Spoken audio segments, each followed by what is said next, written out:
Hey everybody, this is Toph from G3 Jeeps, and I wanted to share with you a little project I did today. With my Jeep, I've got a TJ, 98 TJ, and I'll run around without the windows on.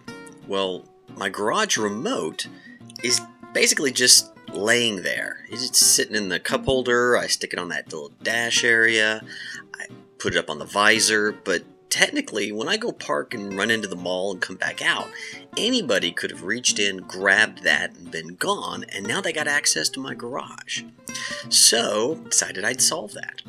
Usually I can just throw it in the console, but anybody who's got one of those old TJs knows that that console is deep. You can lose an arm in that thing. It just really, you're digging around, you throw bunches and bunches of stuff in there, and you lose it all. So how do you keep track of it?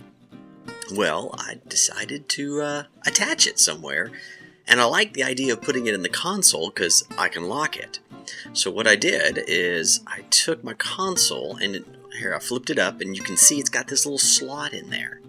Well, mine technically doesn't have the little attachment that's supposed to be there. Honestly, I don't know what the attachment is for, but for me, I'm going to use it because I like using things like that. So, take a look at the little slider. I went and grabbed a piece of cardboard, just a simple piece of cardboard, and cut out a template to find out what's this size, how does it fit, what's going to work. I like the whole idea of measure twice, cut once, so I made myself a little template just to see how is this going to work. And I experimented. I went and grabbed some of my Velcro, and this is just double-sided, or Velcro with two different sides sticky tape. So it's nothing complex or expensive, just quick, easy stuff. So I cut out a small section, but my wonderful little garage door opener has this little clip on it. So the first thing I gotta do is grab that screw, undo it, and remove that clip, otherwise I can't attach anything to it. So once I got the clip off, I took my Velcro and attached it to the back, and attached the other side to the piece of cardboard. Now, again, it's just cardboard, but as you can see, all the parts fit together. Velcro and Velcro, boom, it's there. So now I just close my console and I can lock it. It's still in place, works perfectly, except for the fact that, well, it's cardboard. So, how do I take this little piece of cardboard and change it for something that's not cardboard? Despite the fact that I'm cheap, well, let's say because of the fact that I'm cheap, I like to find things that are laying around the house. Now in this case, I went and grabbed the lid off of a little paint bucket. Now I call them paint buckets, but I actually got this one from an ice cream shop, because ice cream shops use that exact same bucket, except it's food grade, and you can pick them up for like 50 cents each. I grabbed my little template and put a marking, just a little permanent marker, mark it out, say, okay, here it is, this is what I need, this is the right size, I've already tried it, I've already tested it, I know it works.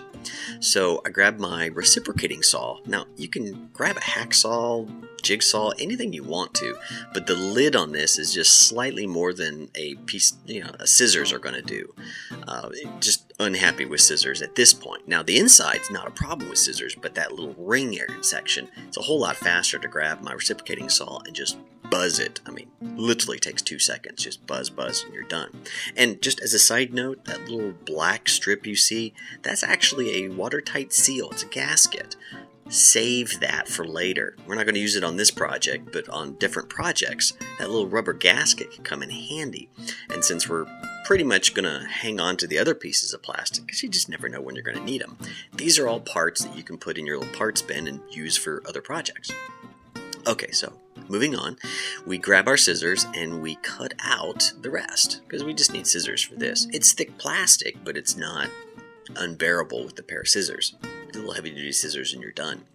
So we trim it, and once it's trimmed correctly, it basically pulls into place. I mean, it fits just like that piece of cardboard. It slides right in.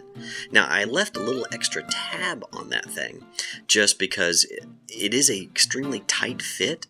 So if I want to pull it out, instead of it snapping into place, I can actually grab a pair of needle nose pliers and just pull it right back out, because it is snug, so it's not going to go anywhere on its own. But now I got a little tab that I can grab some pliers and pull it out easily. So I grabbed that same remote for the garage, toss on another piece of the other side of Velcro and slap it onto the plastic piece. Close the thing up and voila, it's going nowhere. It's really secure in place, and I now have a lock for it. So I've solved my problem. And that's really all I'm looking at doing, is solving my problem. And I didn't have to spend any money. These are all parts I had literally lying around.